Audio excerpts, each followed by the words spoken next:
Le chiedo signora, buongiorno, da dove sta arrivando? E io sto arrivando da Vico d'Arzare.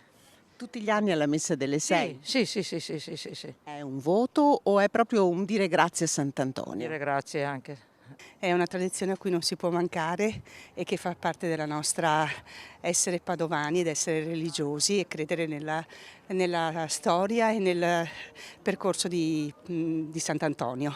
Sono arrivati a piedi questi pellegrini, da dove? Due Carrare, due Carrare, A che ora siete partiti questa 3 e mattina? mezza, 3 e mezza arrivati puntuali per la messa. È una tradizione da una decina d'anni, quindi lo In- facciamo con la nostra parrocchia dei Ferri.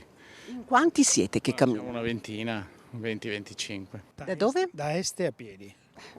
È 40 anni che abito qui e tutti gli anni sono venuta, sempre.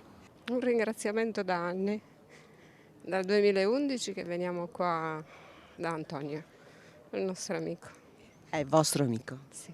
È proprio un santo di famiglia? Sì. Siamo partiti da Maleo, provincia di Vicenza, Santo Mio. Abbiamo fatto le ciclabili del Sorriso, abbiamo fatto quella del Tesina e siamo qua da Sant'Antonio a chiedere una grazia che ne faccia star bene. Somos de Andalucía, de la provincia de Jaén, de un pueblo que se llama Arjona.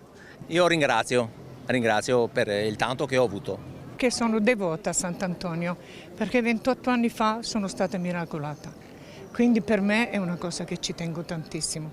Tutti gli anni spero di poter ritornare. Da Firenze, noi siamo Sri Lanka, però noi lavoriamo a Firenze. Lavorate a Firenze e venite ogni anno a Sant'Antonio? Sì, anche due volte.